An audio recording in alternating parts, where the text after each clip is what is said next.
Hello, I'm Margaret A., and I am your instructor for this MOOC on transitioning to value-based care.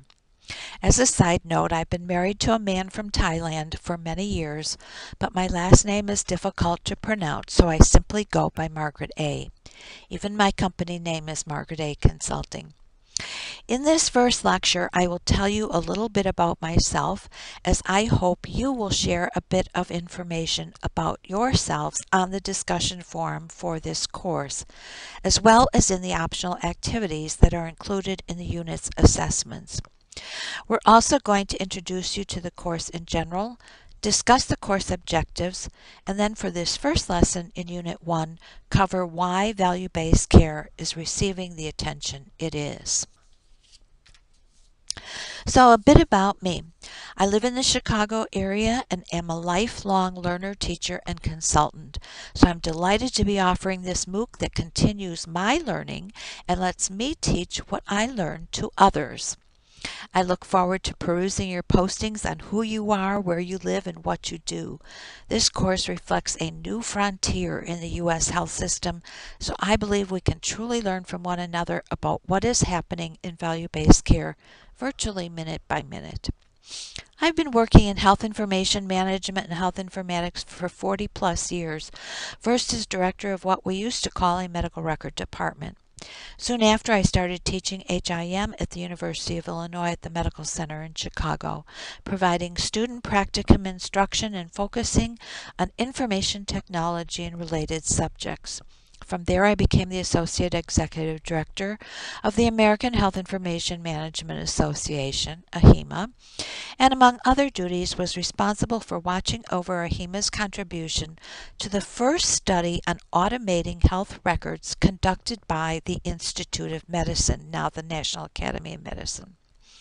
I met many wonderful people through this work and was given the opportunity to serve as the executive director of the organization that was recommended in this study to be formed, which we called the Computer-Based Patient Record Institute, or CPRI.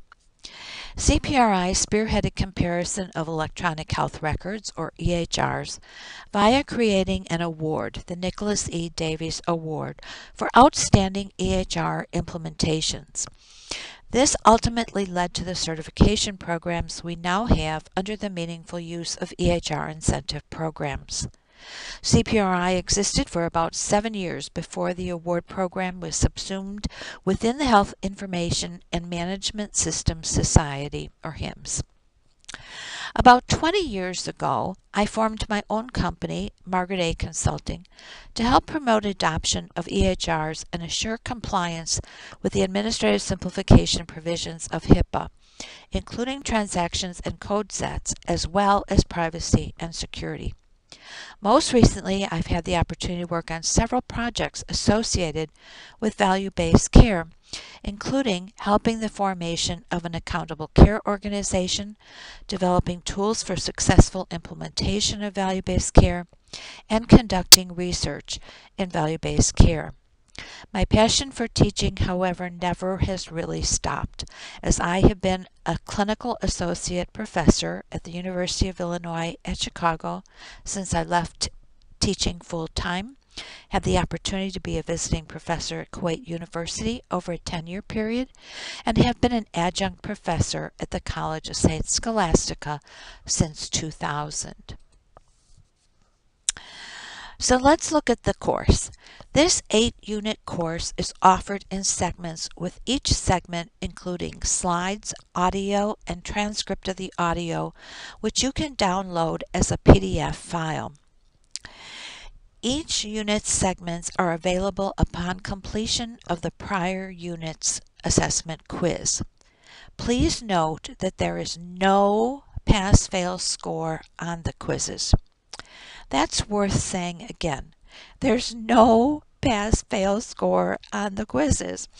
The intent of the quizzes is to check your understanding of the unit content and to demonstrate completion of the unit for continuing education purposes. I will be monitoring the quiz results in general to identify any potential areas of difficulty, and if any, will offer suggestions for finding further information on the internet for those topics.